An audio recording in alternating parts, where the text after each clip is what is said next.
You're going to need a bigger boat. Welcome to Primary Technology, the show about the tech news that matters. This week, Google is rolling out age verification along with the whole internet. Did the iPhone 17 Pro actually leak? The T app has massive data leaks, but it's still one of the top apps in the App Store. And Zuckerberg has a huge Superintelligence Manifesto. We're going to dissect that and see what it actually says. This episode is exclusively brought to you by you, the members who support us directly. Thank you to everyone who does that. I'm one of your hosts, Stephen Robles, and joining me back in the studio, or his studio, Jason A10. How's it going, Jason? It's good. It's about 35 degrees cooler here than the last time we recorded an episode. Envious. It is hot. It is hot down here. You experienced it last week. It was insane. Yeah, and then the next day we spent the entire day at Disney. We did 3 parks. I don't know how you did that. In 14 hours. We started at Disney Studios, which in my opinion is the best Disney park. Sure. Please, you do not have to tell us your opinions. I'm just that's the one. That has Galaxy's Edge, right? Yes, that's the Galaxy's Edge one. Yeah. Yep. It's anyway, and then we went to Animal Kingdom after that, so that the kids could ride the Avatar ride. Oh yeah. And then we had to finish at the Magic Kingdom so we could watch the fireworks. How did you survive that long in the Florida heat? Barely. It was really tough. It was real tough. In fact, I had a doctor's appointment yesterday, and the doctor was like, "You okay? Really? I mean, you're here." I'm like, I could not have done that 6 months ago. There's no way. Drugs are wonderful. But the day we went to Disney, it was probably 96 all day. Oh, yeah. But the thing about the one thing about Disney is you go into like the stores because they're all air conditioned, and at one point at the Animal Kingdom, our children had ridden Expedition Everest like 3 times because there wasn't much of a ride, and it's like an actual roller coaster, and it's not a huge roller coaster, but they wanted to ride like a roller coaster. And I said, so I got a great idea, guys. This is the thing we're going to do next because I can't sit here and watch you ride this anymore. We're going to go to the Finding Nemo stage show. Good, yes. Because it's air conditioned in there. Exactly. It's 25 minutes of air conditioning. Not going to lie, telling the story of Finding Nemo in 20 minutes, not great, but it was fine. But it was totally fine. It was air conditioned. We got to sit down. And so that's how you survive it. You go to the stage shows that are air conditioned. You got to do the indoor stuff. I mean, we've literally had like a heat index warning for the past 2 weeks. So, wild to do that. But hey, I'm glad you survived. I'm survived, and it's only 62 degrees here in Michigan right now. So yeah. All right, you don't have to brag about it twice. You're gonna need a bigger boat. You know what movie that's from, by the way? Come on, it's one of the most. I bet you it's in the top 50 most famous movie quotes. It's probably. It's Jaws. Yeah, it is Jaws. Do you know what character says it? Well, now I've revealed myself. No, because I don't know if I've seen it front to back. I think I've seen it I've seen 60% of it on TV, maybe. It was the police chief. I think his name is Martin Brody, played by Roy Schneider. Did you know that this news actually just came out that the movie Jaws, they just discovered the shark was AI? Did you know that? Anyway. I had not heard that. That's not true. All right. We have a bunch of 5-star reviews. I want to give a shout out. Thank you, because I said we didn't have any last week. And so a bunch of you showed up this week. And we got Mind Like Water from the USA. He said downloads to downloads, battery percentage on. And apparently I mispronounced a name in a recent episode. Jamie Dimon? Jamie Dimon. Jamie Dimon. I don't know why. I just mispronounced it again. He's one of the most famous CEOs in America. Listen. CEO of the most important bank in America, Jamie Dimon. Diamond. Like diamond without the D. Like The Rock. Jamie Dimon. When he retires, he gets the D and he just becomes Jamie Diamond. Because that's net worth, right. DPT to go from the USA. He likes watching us on YouTube. That's awesome. Wayne P110 from Central Florida. We actually saved his Sonos Beam, kind of, because he heard about the AirPlay feature in tvOS 26, and he was able to use it again. So that's cool. Not only does Central Florida save the manatees, we're now saving Sonos products. That's right. Hey, listen, I love the manatees. I went to that power plant one time with the family, and all the manatees gather around the power. Anyway, it's a long story. E38383 from Germany. They use the Comet browser for summaries and natural language research. We're going to talk about AI browsers later. Not it's later. If you heard me say enough, don't worry, it'll be later. Heath Patterson from the USA. Apple needs to add a 6th star for this podcast. I agree. Luke Ireland from the United Kingdom. Battery percentage on the phone, off on the iPad, which, yeah, I get it. It says also we get better every week. I don't know how that's possible, Jason. We get better every week. I mean, one day I guess we'll just be the perfect podcast if you get better. Right? I mean, actually, that's not true. We started out as a 5-star podcast and we're perfect, and now we're a 4.9. But that is why it would be great if Apple would add a 6-star, because that's the only way we're going to get back to a 5-star podcast. That is true. I will say our daily show is a 5-star podcast, and the unedited feed is a 5-star podcast. It only has 3 reviews, but it's 5 stars. So Dr. Pepper fan from the USA, we're their favorite tech podcast, and it's Jason is his name too. That's why he likes the show. I love that. So there you go. I got very angry yesterday, Jason, because it finally happened. It finally happened where I believed a video was real, to find out days later it was AI. And I was very upset. This was on TikTok, wasn't it? Yep. It was these videos about the dumb rabbits on the trampoline. And it looks like bad, like Nest Cam footage or whatever of somebody's backyard about these stupid bunnies jumping on a trampoline. I saw the video. I scrolled past it. I was like, oh, that's hilarious. I did not look hard enough, because that's the thing. When you're scrolling social media, you're not like in journalist mode, like you're trying to see what's true and what's not. This video with the rabbits, AI generated. And apparently one of the rabbits like disappear halfway through the video, which is like the clue that it was not real. But I didn't realize that until days later, and I was ticked, Jason. I was like, it happened. I was fooled. You were ticked at TikTok. But also you just explained something that is the like core truth of our time, which is that you said you were doing the thing you do, which is scrolling social media and not paying attention to what is true. Steven, think about how many of the world's problems would be solved if maybe people wouldn't do that. Second question, I'm going to channel my Nate Baranowski for a second and say, at what age are you just too old to be scrolling TikTok? Okay. If you wanted to listen, I'm not even going to address the second part, because there's plenty of content on TikTok that is worth it. I like scrolling it to save videos to then show my family because they're funny. And that's like half of our entertainment. But I guess when you see a video and it's rabbits, your mind is just not, turned on to like veracity finding. If I see a video and someone's like claiming something news-wise, or there's some like commentary on law or politics, like then your mind goes to, okay, what am I hearing? What is the accuracy? Like, what do I think about this? But if you're just watching rabbits on a trampoline, I don't know. I feel like you're not just naturally in that mindset. But it tricked me, and I was not happy about it. And I just felt like now it's full circle. We've talked about this for several weeks about recognizing AI slop, and I didn't recognize it. I mean, I guess the point I'm trying to make is the way you avoid getting duped by watching videos on TikTok is simply just don't watch the videos. Those videos are everywhere, though. You could have seen that on Facebook if you were scrolling. I don't scroll Facebook either. Instagram is literally the only social media thing I open on a daily basis, and I just assume everything on there is fake because it's been fake for years. Influencers are just posting pictures of perfectly curated like laundry rooms. I'm like, you have never done laundry in your life. No one lives in that house. I will say there was an earthquake off the coast of Russia, I believe, and it caused a tsunami in Japan and then also in Hawaii. And I saw people I actually know on Instagram posting about it who live in Hawaii, and I was like, oh shoot, okay, I hope they're okay. I'm curious what happens. And then I did see like footage of the tsunami from like a plane, supposedly, like someone was like filming as they were taking off, and you see the wave, hit Japan or whatever.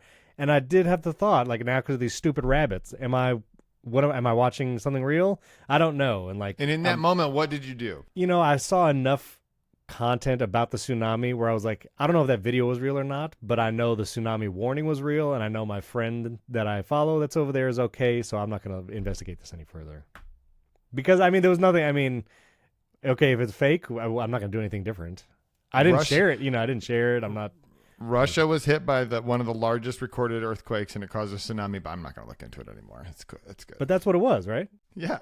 That's what happened. I guess what I'm wondering is, like, the answer was going to be, like, go to a news source you already know and trust and see if they're talking about it. Like, that, the number of times when someone will text me, like, a thing they saw on Facebook and be like, have you heard about this? And I'm like, in 6 seconds, you could have just searched 3 websites and found out that, no, this is not real. Well, and I had seen news articles in passing from sources about the tsunami and about the earthquake, so I knew like the event was real. Whether this particular video was real or not, I just didn't care. But yeah, it's I don't know, it's a different world. So speaking of verification, the internet is trying to verify your age. Everything on the internet is. This is due to laws that have been in the UK and are now more spreading, and companies like Google trying to get ahead of it.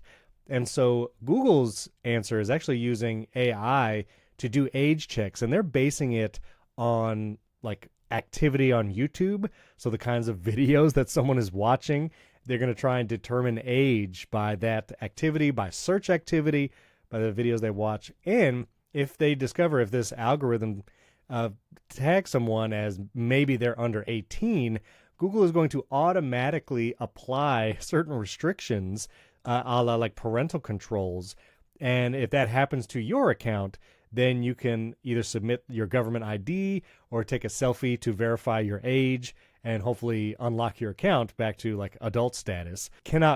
I wish I could see the time when this clock someone as under 18 because of their search activity, but someone sends in a selfie and it's like a 60-year-old dude with a long beard. And someone at Google has to be like, whoops, that was not right. So what's interesting about this is going to roll out to more and more companies because this is just how laws are going. Even here in the United States, there's more age verification requirements of companies. But the age verification a lot of times is not handled by the first party of the service.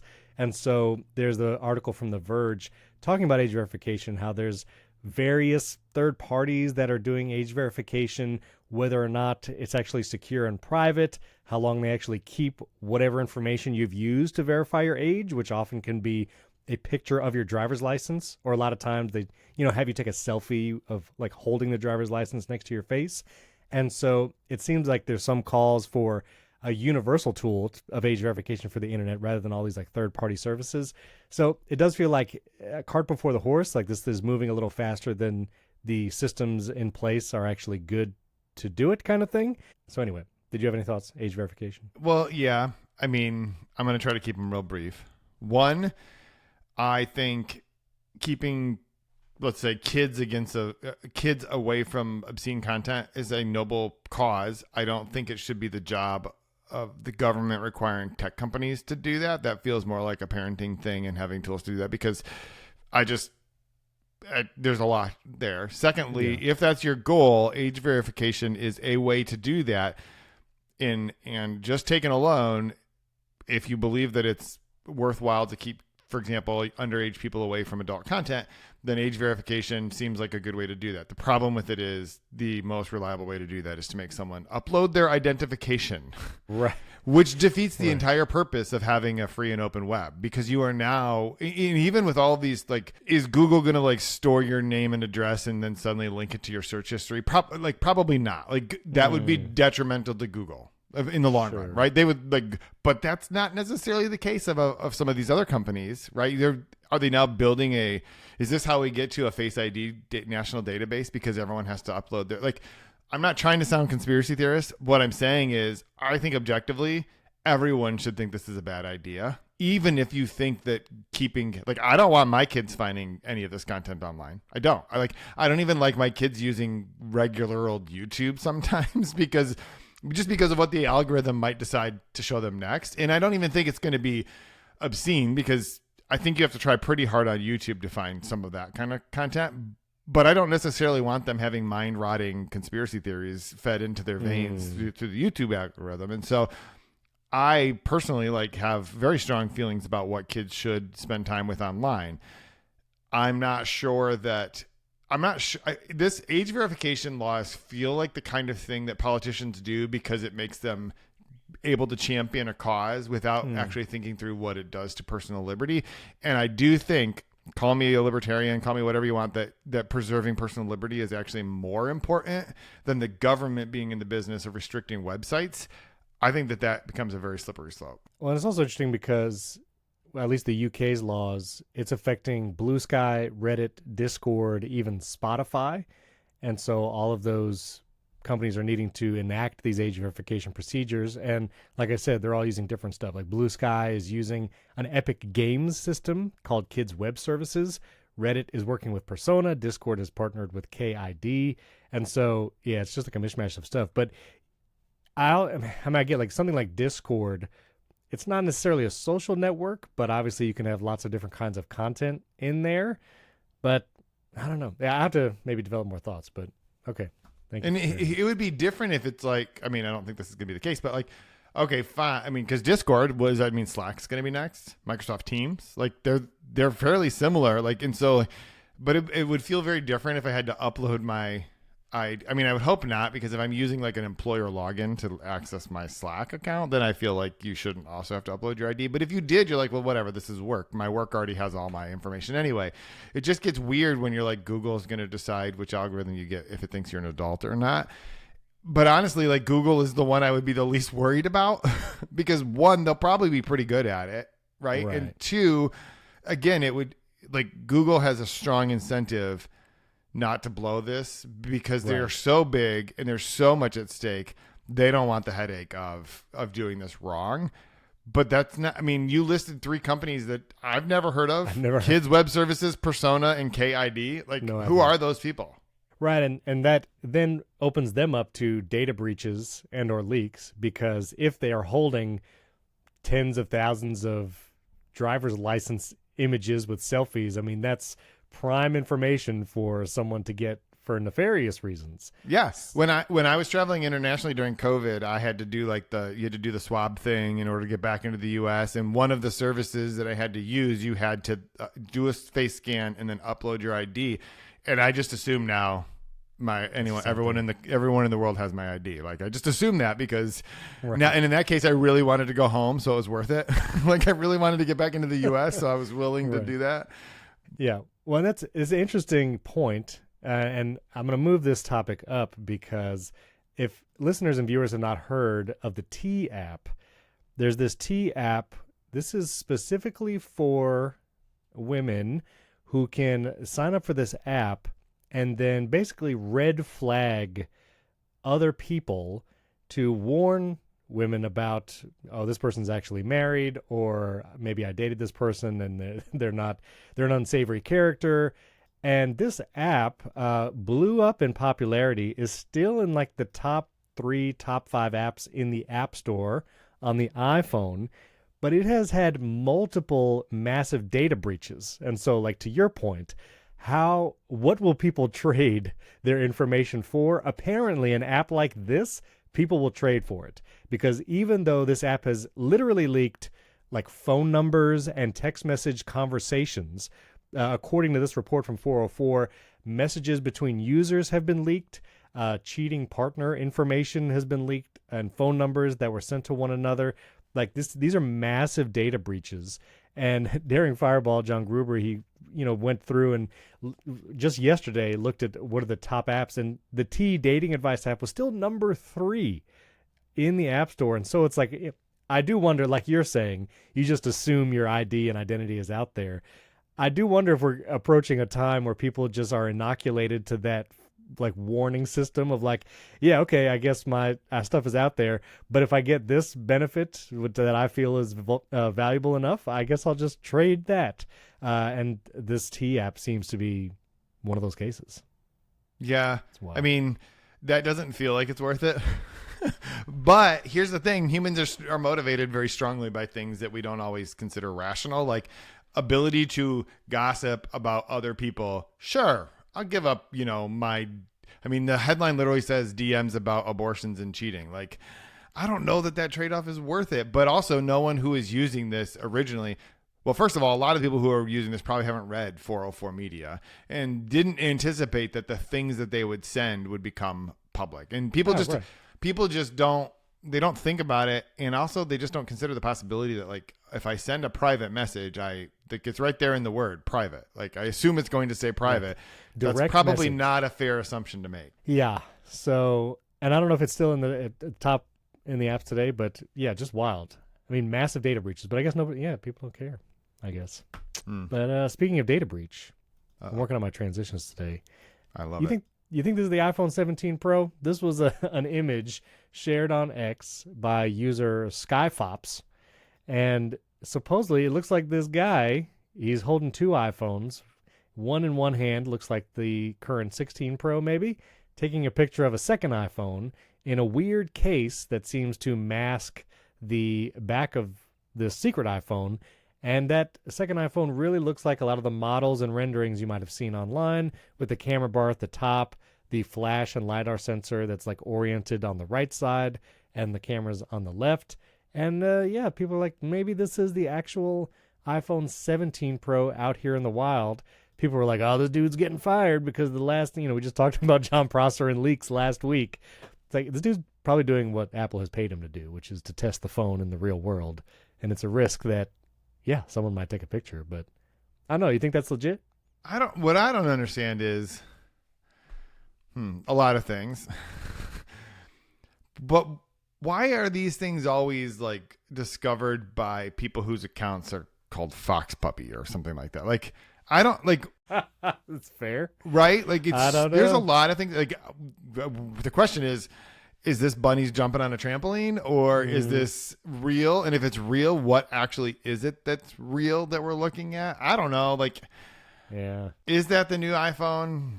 I Who mean, knows? maybe, but who cares? Like, also the person who said this, like, how do you know? Like, they just definitively are like, I just spotted a test development iPhone in the wild. Yeah, well, that's, yeah. And what's this guy doing? Why is he taking a photo with one phone of another phone? Is he like videoing the reception bars go up and down? He's probably reporting on bugs, or maybe he's like testing the camera, and so he's like, rather than take a screenshot, he's taking a picture of the interface. I don't know. I know. There's a lot of questions about this. I have a lot of questions about like the choice of sunglasses, the fact that he has sunglasses on because it seems very hot, but he also has a vest and a long sleeve shirt right, on. yeah. And although everyone else is wearing long sleeves, so like, what is going on? All right, Nancy Drew. Yeah, I just have a lot of questions. Maybe it's bunnies on a trampoline. Who knows? I mean, I think it's really a picture of a dude. Yeah. After that, I don't know. It's definitely a picture of a dude holding some phones. What phones? At least one. Who knows? Probably two. We just don't know anything more than that. That's it. Listen, we're gonna know in like a month. Like, holy smokes, it's almost August. Wow. I mean, tomorrow is August as we record, and then the iPhone event will be a month later. So we will know. We will know. Speaking of things that are actually real, though, Skechers, which I always think their name has a T in it, but it does not. Skechers released a shoe that has a place for an AirTag, so you could find your kids. Do you remember, though, when I got to find this, when Apple first... the Nike thing, right? No, listen, when Apple first put out AirTags, they explicitly said you should not use these to track pets or people. Oh, and yeah. every useful accessory for an AirTag is to track your pet or your people. This is, well, I thought you were going to talk about before the Apple Watch, there was actually that special Nike shoe with the little link to your phone or whatever. That linked to, I don't know if it, it had to have been your phone. And to track your fitness stuff before the Apple Watch. And it reminded me of this. Like, it was a special Nike shoe with an insert. But, yeah, supposedly these are, up to 9-year-old shoes. They're making that size. And so you can put an AirTag on your kid. And, in the MacRumors article, it says Apple says the AirTag should not be used to track people. But, I mean, okay. So, supposedly my youngest is now aged out of this, because she just turned 9. So I guess this isn't for her anymore, which she actually has an Apple Watch now in the family setup. And technically, if you want to see where your family is and you're using the Find My app, you can just do that because the Apple Watch shows up there. But I don't know. Would you AirTag your 5-year-old? No, I mean, I don't have a 5-year-old, but I also think this is one of the, this is just asking for additional layers of anxiety, because the putting an AirTag in a shoe as a parent, setting aside the fact that like, don't, but if you were like inclined to do that, you're expecting that you're going to know where your kid is all the time. The thing about AirTags is they are useless if they do not ping some kind of a device. Now, there are a lot of iOS devices out there in the world. So like, but also like if you're going for a walk, how many people around you are going to be getting the notification that there's an AirTag following you? Oh, That is true. There's so many problems. I was thinking, like, if you're at a busy park and, at times you try to keep an eye on your kids, especially when they're younger. You just try to watch them like a hawk. But there are those few moments where you might lose track of them for a minute, and so you frantically try and look. I mean, would it be useful if they're in range to be able to pull up the Find My app and actually see an arrow on your iPhone pointing towards your kid? If that actually worked, maybe. But that range, I feel like, is probably not big enough to cover, like, the bench where the parents sit and the park where the kids play. I don't know if it'll reach that. But also, like you're saying, I actually don't think a lot of people know how Find My stuff works, because I just did a video on Find My cards, like for your wallet. I watched it, just so you know. I didn't make sure I had the good one, and apparently I don't. But well, which one do you have? I have the Nomad one, which I really like. I made a mistake in the video, and I pinned a comment correcting it. But apparently the Nomad has a charging light. Yes, it does. I just sneak put it upside down on the little battery pack. And so I'm like, should I delete this video? And I'm like, no, it's probably fine. So the Nomad one is one of the best because it has the charging light. So yeah, good choice. But people in the comments were asking, like, will this work with an NFC wallet, like one that blocks NFC technology? And I tell them, like, actually, Find My is basically Bluetooth. Yeah. And it just pings devices that are nearby. I don't think people understand, like, how it works. Right. Yeah, it basically just sends out a ping, and it'll send out a ping even if the devices are off, if it's not an AirTag, for example. And then it just they're basically created like a backhaul across iPhones to cellular networks to send messages back to mothership to let you know. Like, it really is. Right. It's actually pretty ingenious because it's just purely passive, and it works no matter what. So. Right. But, I mean, if there are no iOS devices in range, then you're not going to get a location, So and then you're going to be super worried, like, why is my kid not on here? You know what? It almost might be a better system to find your kid's shoes than to actually find your kid. Well, this is what I was thinking at first. I'm like, who's losing their shoes this much that they need to put an AirTag in their shoes? Because shoes are pretty hard to, like, your wallet is a thing that could fall, like, in the couch, but I've never had my shoes fall in the couch. Jason, when your kids were little, they didn't lose their shoes all the time? My kids didn't put their own shoes on. Like, we had, when they were little, we had to do that. Our kids still lose their shoes all the time, but we usually know where they are. I know, like, we've had friends come over here. Our kids go over friends' houses, and sometimes shoes get left. I don't know how. It might be a Florida thing. Sometimes they walk without shoes outside, which growing up in New York was against the law. Right. You would get arrested if you walked outside without shoes. That's true here. Yeah, it's true. So I don't know. Maybe that's why. But yeah, anyway, you can AirTag your kids, or the shoes at least. Don't implant an AirTag. Don't. Here, kids, swallow this. I know it's a big pill, but no, just kidding. Gonna be fine. Yeah, it'll be fine. Don't do that. Also, people always ask, like, do you get precision Find My with these, like, Find My card trackers and stuff? And I have to explain every time, like, nope. The only thing you get precision Find My with is AirTags, AirPods Pro 2 case, and then Apple Watch, iPhone to one another. Those are the only precision Find My devices, because the U1 chip is Apple's proprietary chip, and that's it. Well, that's why they all have a little beep. They make a sound, like those. Well, you also get things. the arrow on screen. No, I meant like the wallet things, for example. That's why they beep. Yeah, they beep. It's so like the whole point is get you close enough that when the beep starts, you should be able to hear it. Exactly. If it falls in the couch. I do think everything should have Find My, though, because I had one of those Anchor batteries that has a little cord, and now I can't find it. And I don't even think I took it on my trip, but I don't know where it would be in my house. And I'm like, if this had Find My, everything should have Find My. You should put an AirTag on it. My coffee mug should have Find My, everything. Journey has this water bottle, I don't know if you've seen, where this has Find My. But the Find My is like this little, like, orange, yellow thing that you put in the top. Okay. And now I can't get it out. Oh, no, here we go. So, like, this is the Find My device. It's this little, like, yellow puck. And so you can wash the thing, put the puck back in. Also, this is a MagSafe ring. So I guess if you're, like, a gym person, you can, like, put your phone on there and watch something while you're working out. So it's kind of cool. It is, but, Steven, there's a fatal flaw. What's that? Nothing that is capable, nothing that is intended for the purpose of Find My should be removable from the device. That's the thing. Literally, that defeats the entire purpose of Find My, is that you have to take the thing out in order to wash the device, and then it's counting on you remembering to put the thing back in. And if you can be counted on to remember that, you should not be losing your devices in the first place. So I get it. But I agree with you. Like Anchor, like all the big battery things, like this one with the retract, like put the all Find have My. Find My. If the plug share thing from 12 South can have Find My in it, all of these batteries can. And also, Apple put it in the Apple Vision Pro, so the 3 people who own one and Jason can find it. Mine's right there. It's real easy because it never leaves. It never leaves the thing. That would be great. And also, Apple. Listen, there's rumors that there's gonna be a new Apple TV this fall. Put Find My in the room, and not the janky Find My where you can just like see if it's in the room with you. Like, put the arrow on the screen. Let the remote be able to make a noise because the remote can't beep or anything right now.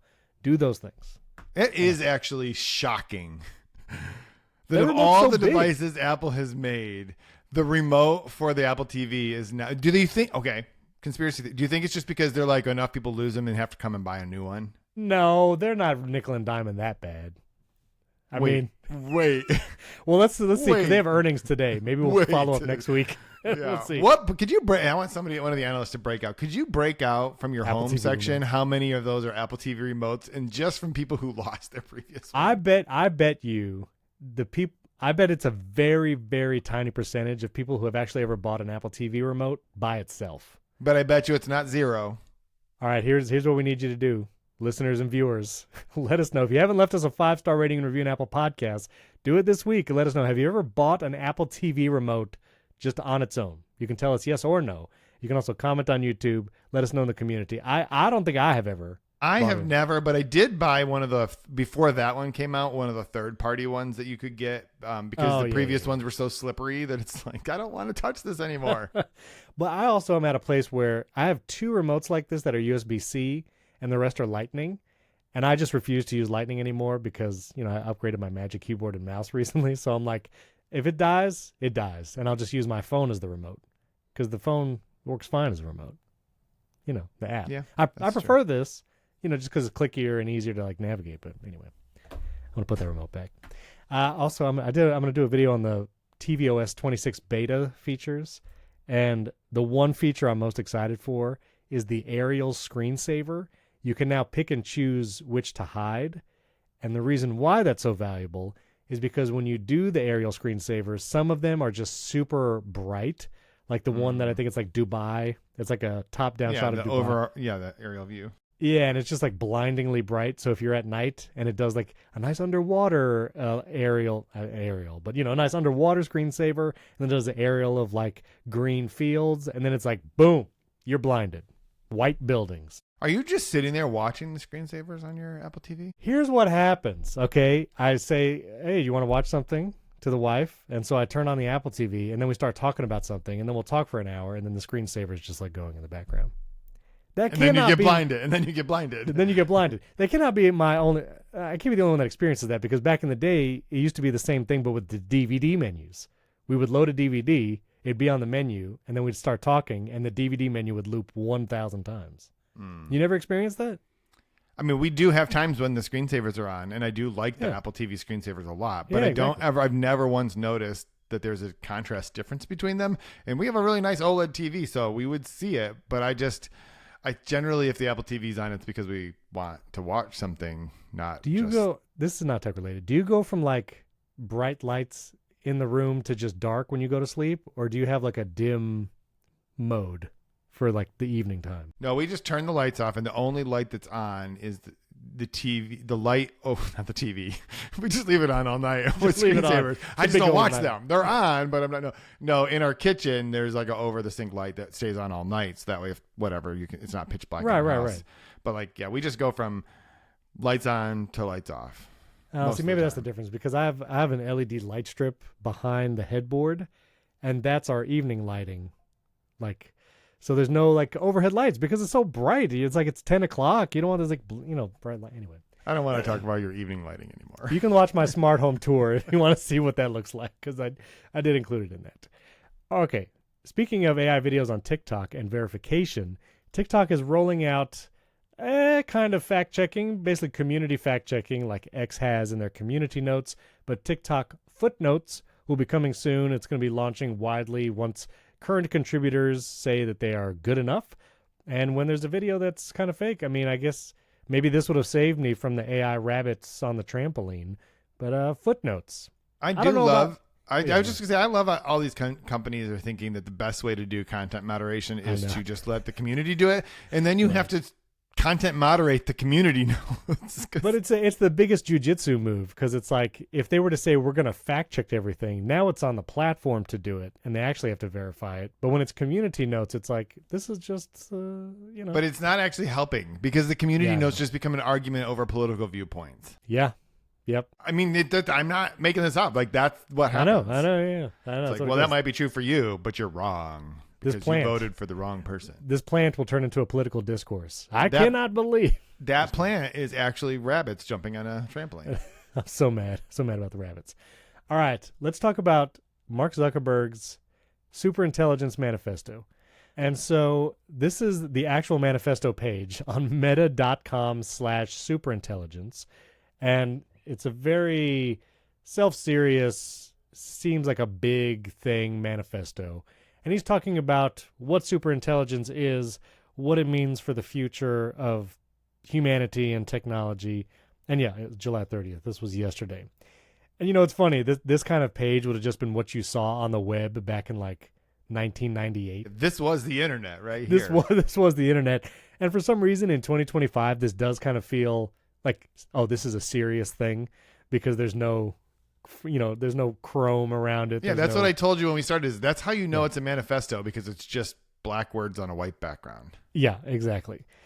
So Zuckerberg is basically trying to legitimize his superintelligence program and what it means for humanity and the future. And I think this line in the manifesto is hilarious. The intersection of technology and how people live is Meta's focus, and this will only become more important in the future. That is, I feel like, trying to pull the Steve Jobs, we're at the intersection of liberal arts and technology, and he's just reframing it basically and trying to say something that weighty. So we'll link this manifesto in the show notes. It's interesting. I don't know if he says a whole lot. It's one of those things where there's a lot of corporate speak and such. But what I would, if you are interested, encourage you to read is Om Malik's commentary on the manifesto. And Om Malik, previously of GigaOM, the website, I actually got to interview Om on the Apple Insider podcast years ago. And he's a fascinating dude, extremely smart. But his commentary, I think, is very germane. I think it's hilarious. He also calls Zuckerberg paranoid and Machiavellian. You sure?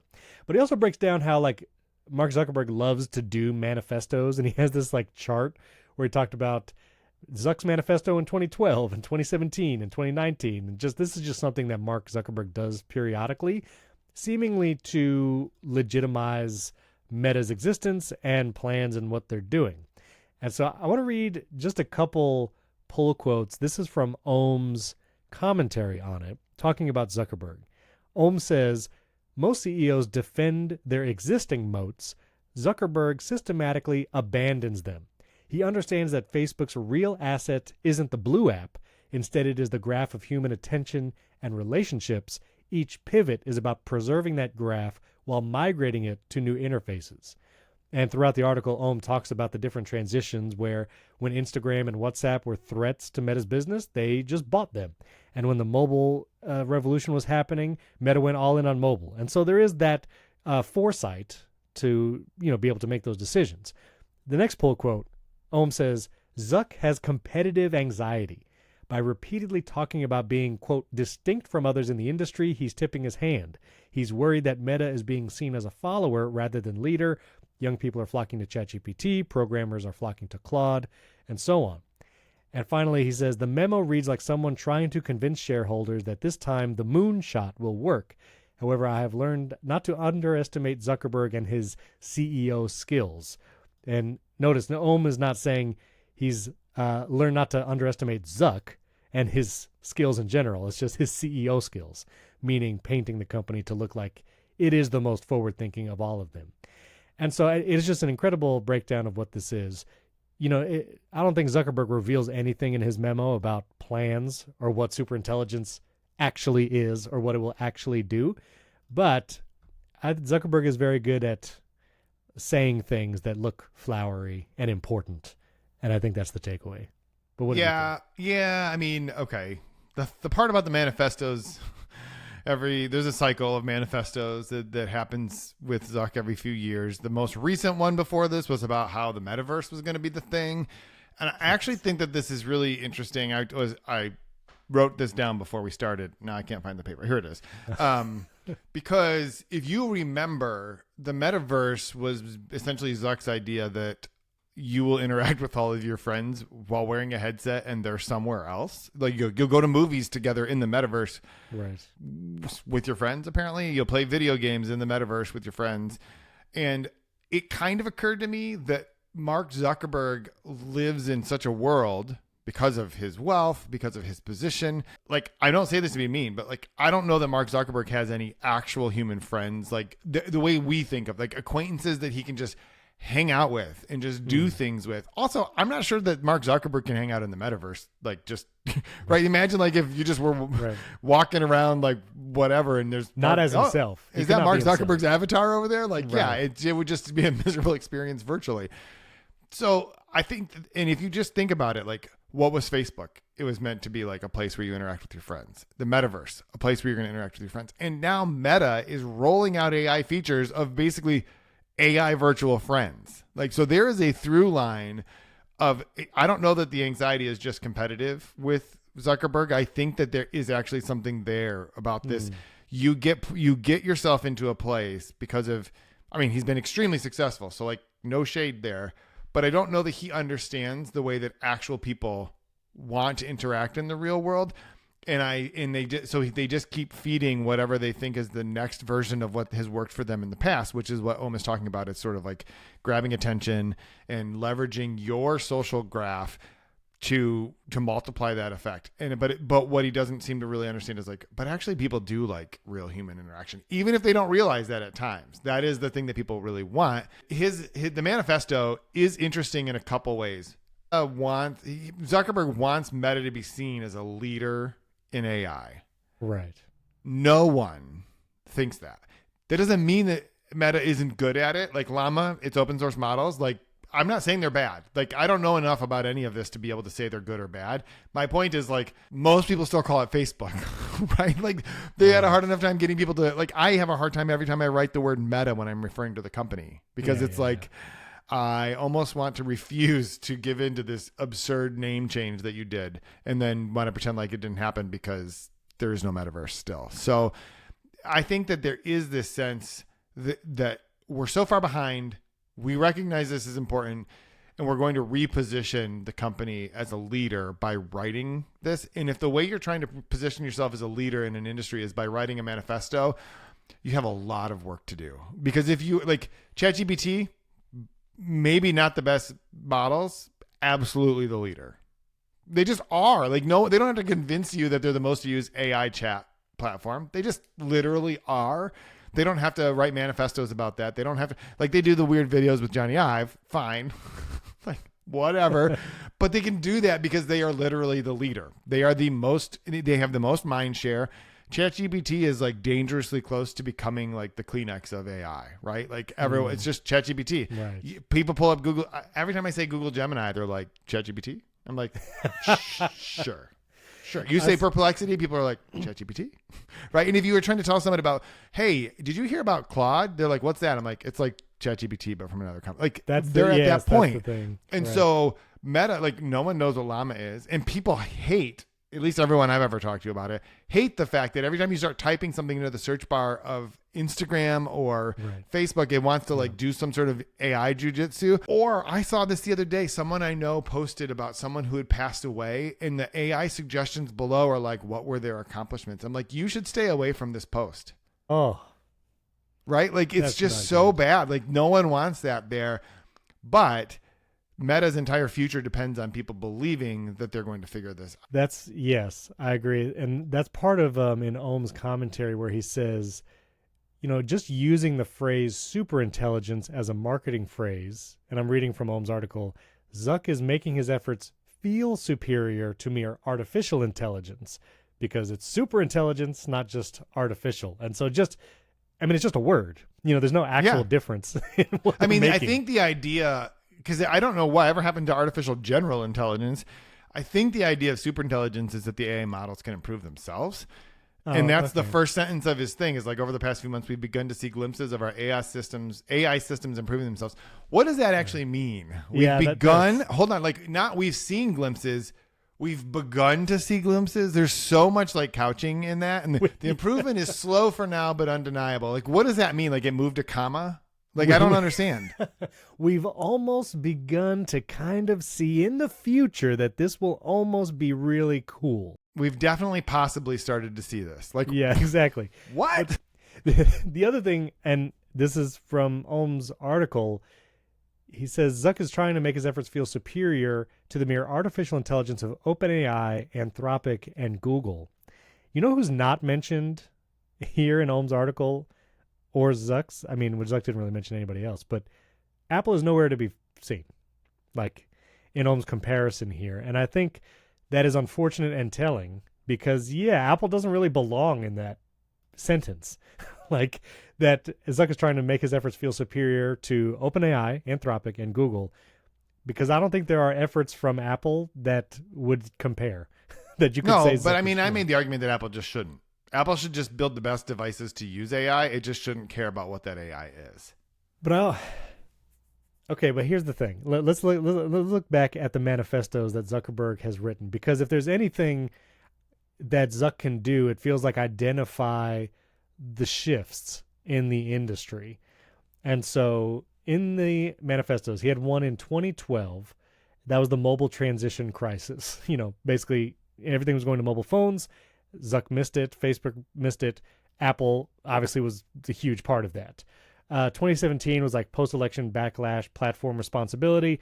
Luckily, Apple could dodge that because they don't have a platform that requires content moderation or anything like that. Privacy backlash and regulatory pressure in 2019. Apple's always been about privacy, and so that's kind of built into their, oeuvre. 2021, platform dominance, iOS changes. Apple literally initiated that with the whole app tracking transparency and not being able to track that. And now it's AI disruption. And so if you look at like the big moves of tech throughout those years, Apple has been a part of every move. And sometimes Apple initiated those moves, whether it was with the privacy and security, obviously with the mobile transition. And, I would even say I was going to say cloud services, but I think they might have been the most consumer facing part of that. But you also have like Microsoft Azure and Google Cloud Services and AWS probably being like the biggest players, and that matters to enterprise more than like the consumer. But Apple's not even in the conversation. And I know you're saying maybe they don't need to be, they just need to make the devices that run it. But Apple, tell me if I'm wrong, Apple at its heart is a software company. Yes or no? I would argue no. But wasn't it true that Steve Jobs, like the mantra was, in order to be a great software company, you have to make your own hardware.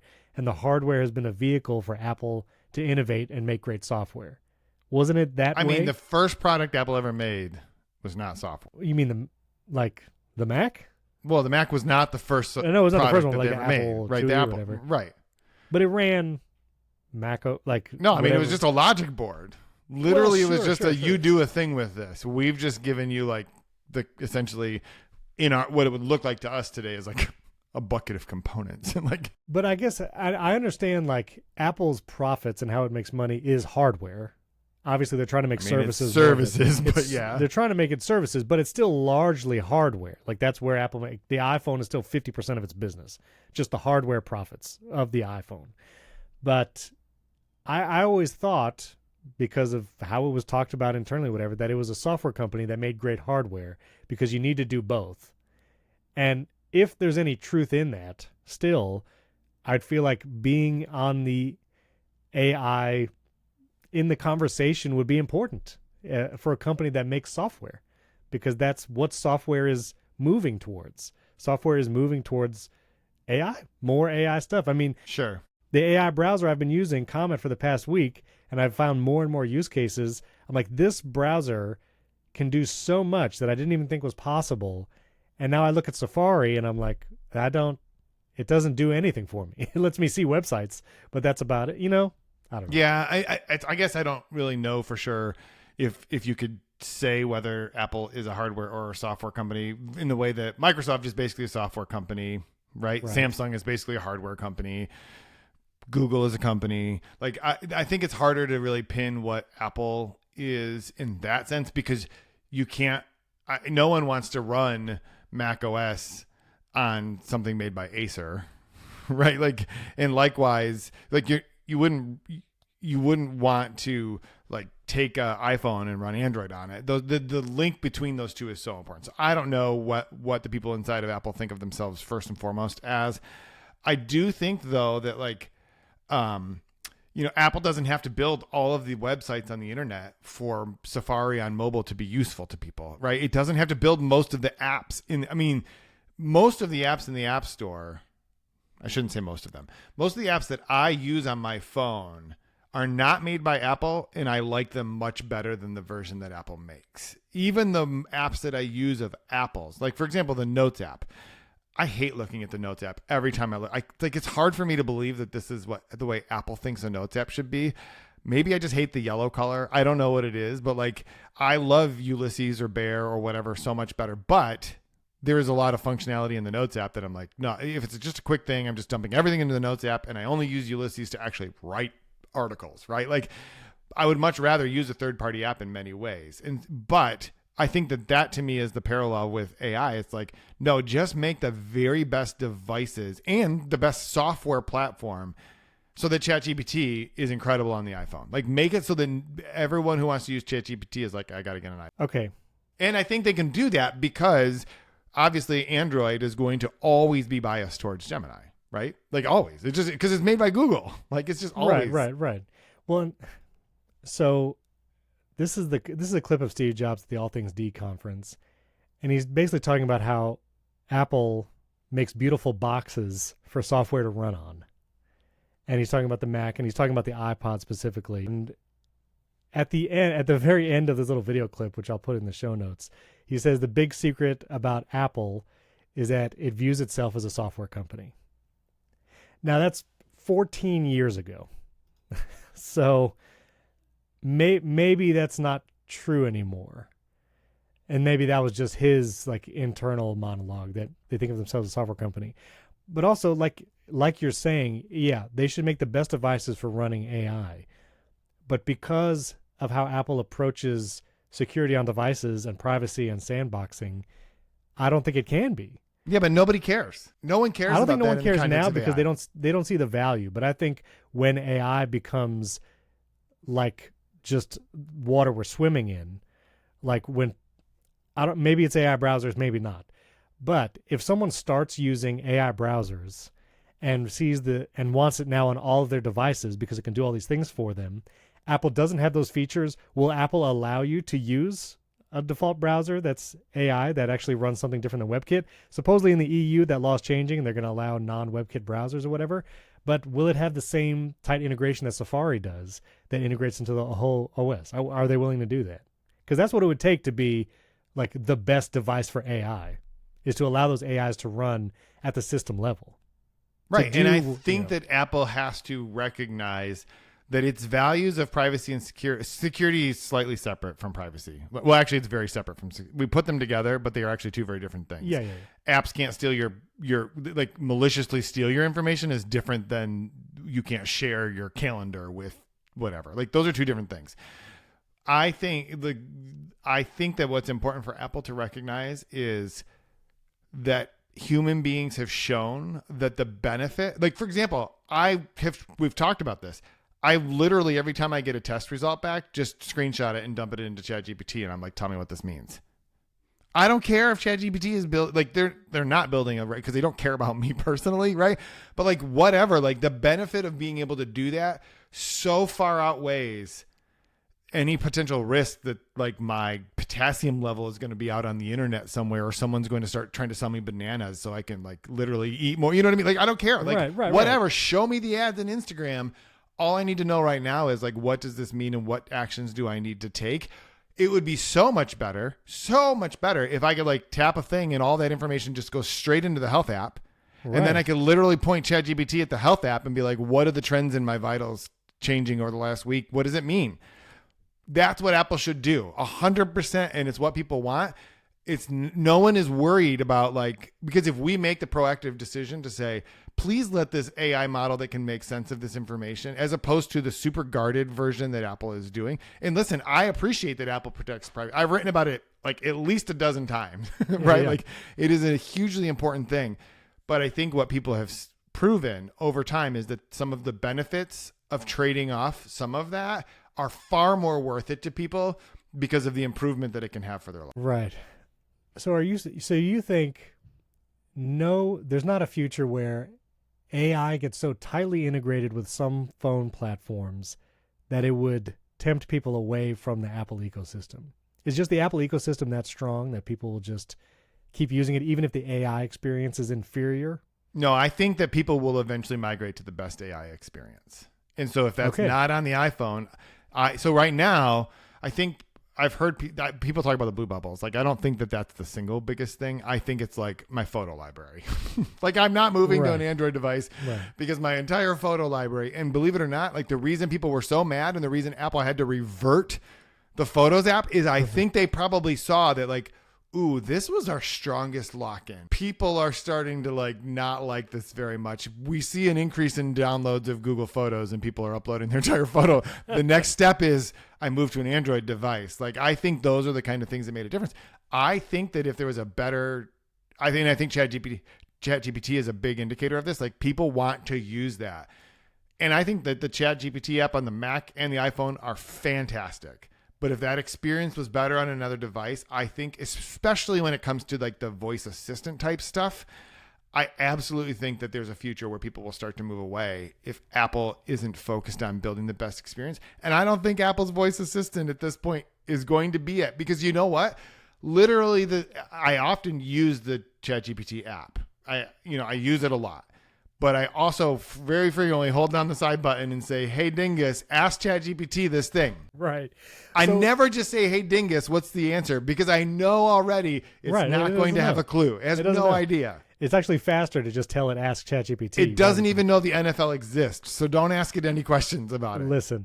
All right. So here's my final thought experiment. Like you're saying, just that friction, you just know the voice assistant is not going to do it, and you want it to ask ChatGPT. If we live in some fantasy world where there is a quote-unquote ChatGPT phone, maybe it's an Android phone, maybe it's actually an OpenAI device, I feel of all the other efforts, the Facebook phone failed, Windows phone failed, Android and iPhone were it.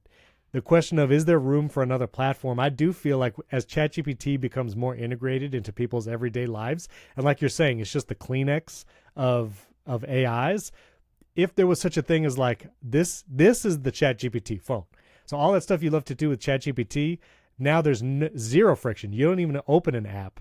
It's just going to do all of this for you.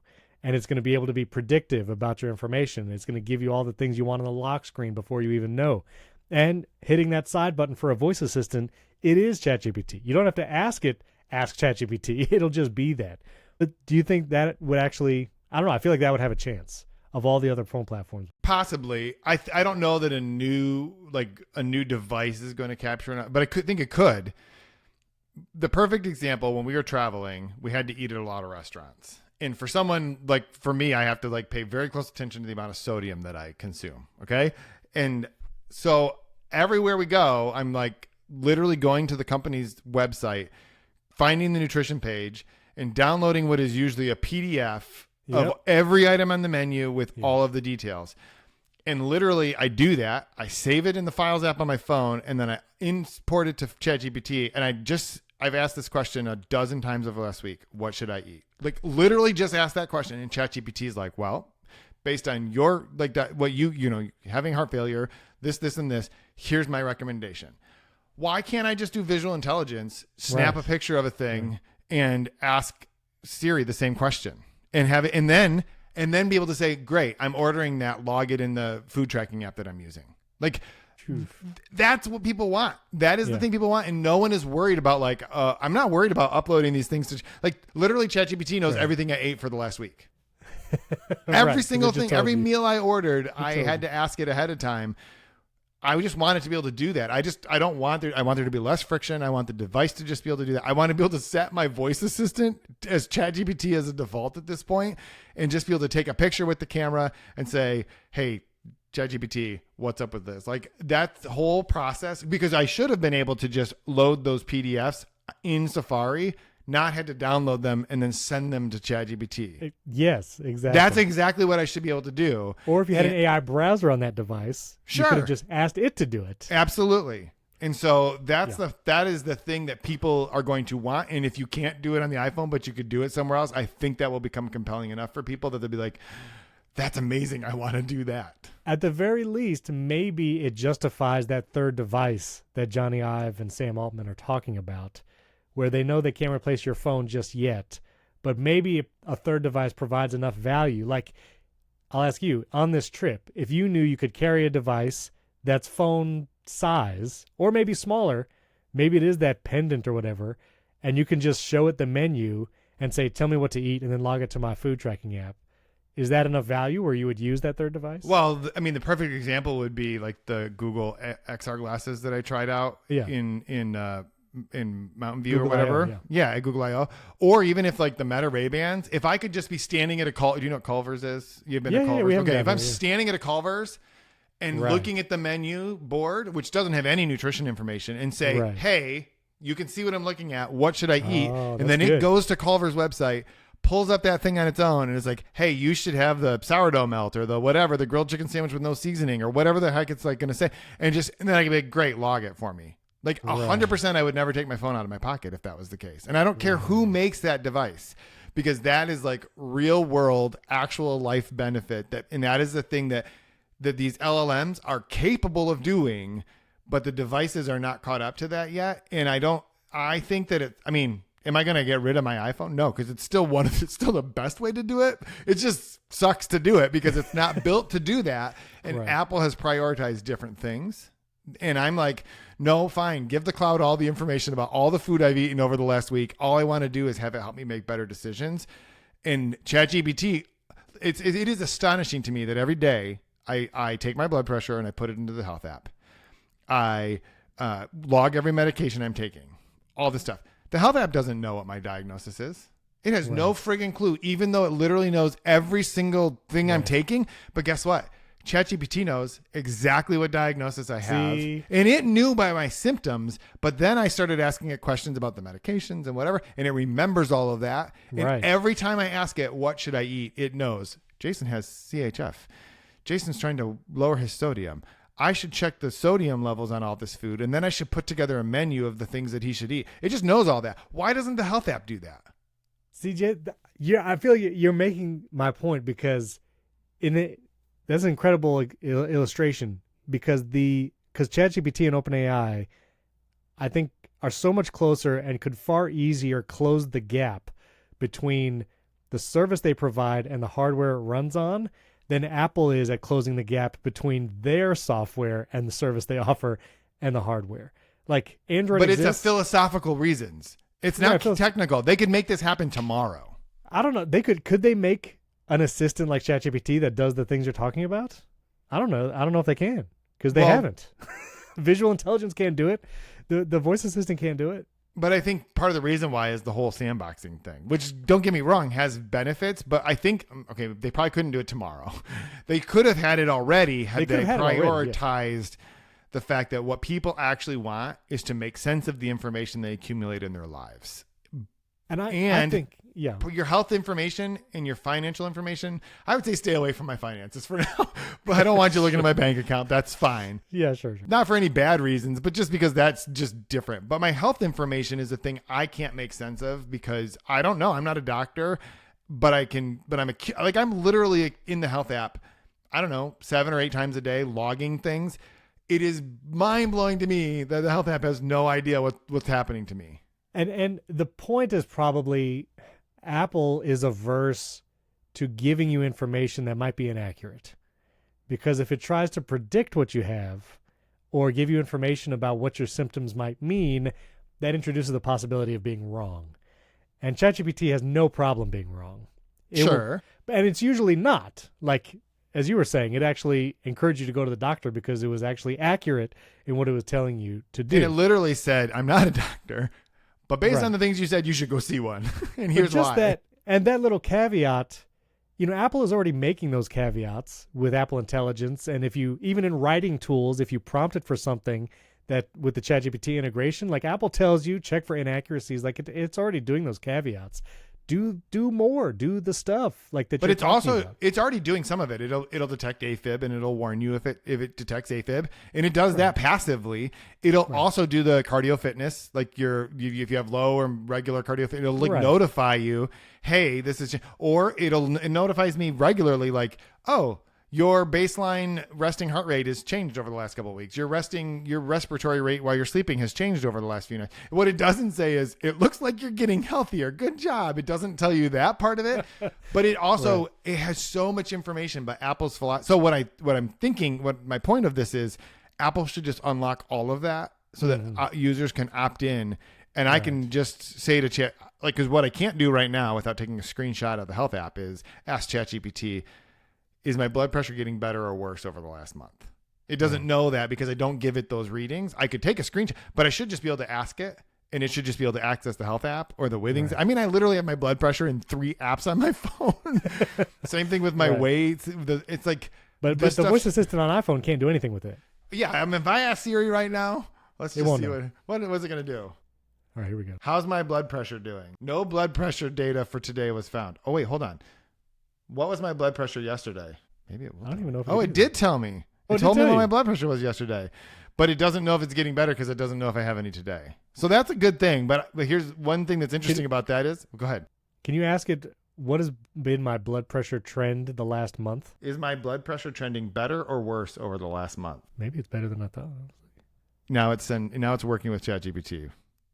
ChatGPT asks, could you provide your blood pressure readings from the past month so I can analyze the trends? That right there, because that's what I can ask Perplexity, I can ask ChatGPT, whatever, and it will tell me that.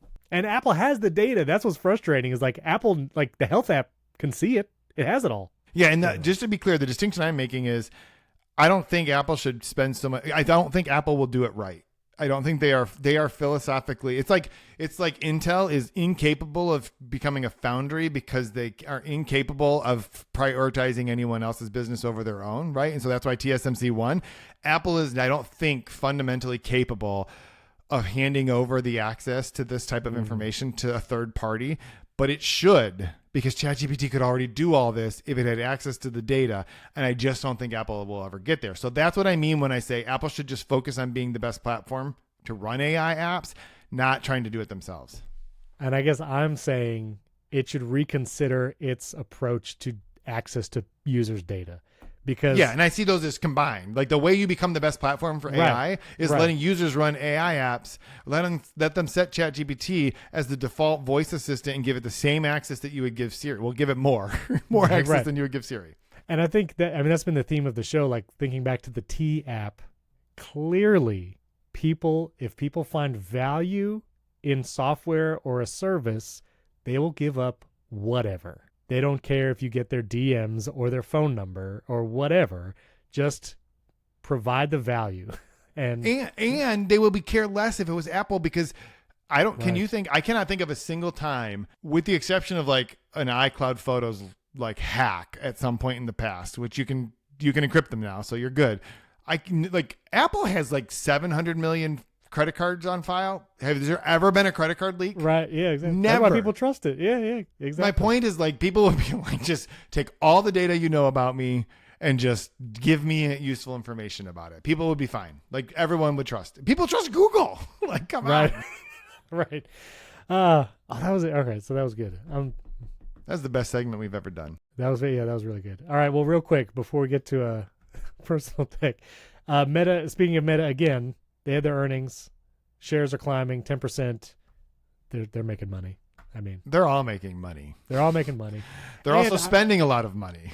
Also spending a lot of money. It's all on AI researchers, all that. But this is Microsoft. They've now $4 trillion in market cap, joining Nvidia. So now both Nvidia and Microsoft in the 4T club, $4 trillion market cap.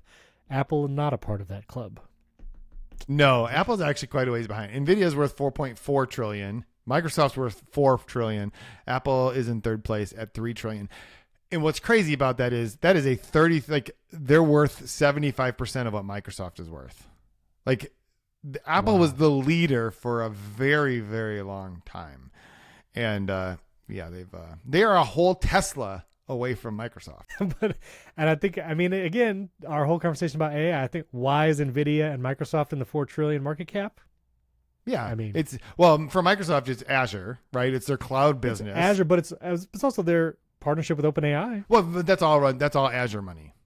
Sure, but I'm just saying, like, AI related. These companies have figured out how to make money with AI, how to use AI. Yep. Apple is not, and I think the market cap is reflecting that. I would 100% agree. All right. Speaking of tech companies, I just have to call out your article about the Astonomer CEO. I know it's a silly story, but I think your article was germane and it was hilarious. So Astonomer, if you remember, there was the video that went around with the Astonomer CEO caught at the Coldplay concert having an affair. It's a sad situation, and it went completely viral. It was mimicked on like every sports stadium for weeks, people redoing the thing. But Astonomer, the company where that CEO was the CEO, he's no longer the CEO, he's now left, hired Gwyneth Paltrow, who is Chris Martin's ex-wife, Coldplay lead singer. The important thing there is that this happened at a Coldplay concert, and it was Chris Martin who's like, they're either very shy or having an affair. Right. Okay, and just clarifying that. Thank you. And so Gwyneth Paltrow, the ex-wife of the Coldplay lead singer, that was the concert that had happened, Astonomer hired her to do this ad spot. And I just say, whoever at the company at Astonomer that like thought of this and like made it happen deserves all the raises. Like, this is brilliant. The spot was hilarious. It was very like, I don't know. It was just hilarious. It was brilliant because Astonomer was like, no one knew. I'm a tech columnist. I'd never heard of Astonomer before. Had no idea. I don't even know what Apache Airflow is. Like, it's what does any of this stuff mean?